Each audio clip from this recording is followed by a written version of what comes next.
What's going on, guys? JPP Duel here. Hope you guys are enjoying your weekend. And for today's matchup, we finally have the prankkids versus a prankkids mirror matchup with my opponent going first. Now, as you guys know, prankkids combo is really easy to out with just the Ash Blossom on their first graveyard activation. And if the prankkids player does not have a negate to it or a combo extension in their hand to continue their combo, it's basically their turn over, which I just do to my opponent. So he ends up just sitting down a card, ends his turn. Now I'm thinking, I have a pretty good hand. I could put up a lot of damage on the board, feeling pretty good about it because I do have a crossout in my hand as well to negate any hand traps my opponent could throw at me. So I'm going into my combo, and over here some people like to chain link one Doodle-Doo and chain block with their Prankkids graveyard activation. That is your call. It has its pros and cons either way you chain block, but I like to chain block with my Doodle-Doo. So I do just that, and on my fifth special, my opponent does end up nibbing me. So I try to cross out Designated. Sadly, the Artifact Lancia, by the way, this is a really good card against Floenderies if you guys are wondering about it, prevents any card getting banished that turn, and your crossout designator needs to banish a card to negate your opponent's hand trap that they are throwing at you. In this case, the Nibiru. So my crossout ends up getting negated because of the Lancia. I have to end my combo with that. We activate Pranks, recycle 3, end my turn as well. So now I'm thinking, I have a copy of Nib in my hand. That means if my opponent goes into his Prankets combo, I should be able to Nibiru him. What I was worried about, however, was this card face down set on field.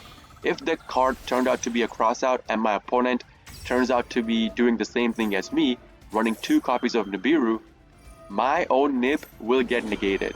Now usually Prankkids player, if they run a 40 cards deck, they only run 1 copy of Nibiru, so I was hoping for this guy to only run 1 copy of Nibiru. So once the Lamses resolves and he gets a special on the field, I proceed to instantly nib him. Now this is not something you should be doing, okay? You should not be chaining your Pandemonium to your opponent's Nibiru. Why? Because first of all, Pandemonium locks you into Prankkids monsters only. So you cannot utilize the token to special out a Link Spider even if you're running a Link Spider. It's basically a useless play. You are going into another Prankkids card. Granted, you do get the activation in the graveyard off of the fancies that my opponent has on the field and get a special on the field. He cannot utilize those cards at all unless he had another copy of Panda in his hand plus another Prankkids monster in his hand. So at this point, he only had 1 card, misplaced pretty badly, goes into Weather Washer to try to activate the fancies in the graveyard once my nib does go through. So it went through, we give him a token, activates fancies in the graveyard, sends pranks, special out Roxy's. So at this point when I was playing the game, my opponent literally took 2 full minutes to think why he cannot go into Link Spider with this. I'm pretty sure this guy was new to Prankkids, but whatever. You should not be doing that play on your opponent's nib. That is a useless play to do. So, my turn. I already have a combo starter card in my hand. I even top deck into my copy of Skill Drain. That means next turn my opponent, even if he even gets a next turn, he's not gonna be having a way to activate Doodle-Doo to search for a copy of his Panda or his Pranks if he's running 2 Pranks, or a copy of Place if he wants to go to Place. Really good for us. So I start going into my combo for the Butler. We put the Bow Wow on the field, activate Lamses, special out Roxy's. So this right here, my opponent had another copy of Artifact Lancia in his hand. So as soon as he saw me specialing out the copy of Roxy's, he proceeds to Artifact Lancia me, so I cannot use the active effect of Roxy's because Roxy's does need to banish a card. I was not going to do that anyways. I was going to go into my Predaplant over all of this anyways. Also, I was going to go into Butler on my opponent's turn.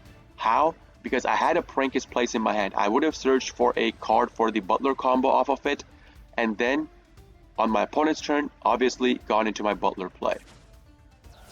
But sadly, my opponent does Cosmic Cyclone the pranks that I had on the field. That was his face down set card. So with this, it's really bad for us. We lost our means to recycle cards. That means now I am on a timer. I have to end the game early or somehow make my opponent miserable with the cards that I put on the field.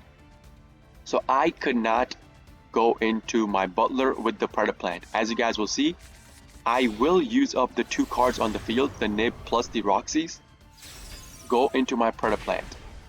Predator Plant activates, I get my DPE on the field with Predator Plant. So this way, my DPE can kill his cards on the field currently, and on my next turn, I could still go into my Butler combo and have DPE on the field. So I'm just trying to cover all my bases. Since my Pranks is gone, I have no means to recycle anymore. My opponent draws, I activate Bow Wow, and he ends up scooping. Pretty sure he did not draw into a combo starter card himself. So that's going to be the end of the game, guys. If you guys do like this kind of videos, please consider hitting the like button, subscribing to my channel for more daily prank kit video uploads, and if you guys are interested in the live version of all of this, I do live stream on Twitch, twitch.tv/jpbduel. Link along with my schedule is going to be in the video description itself for you guys to check out. This is JPBDuel signing off for today.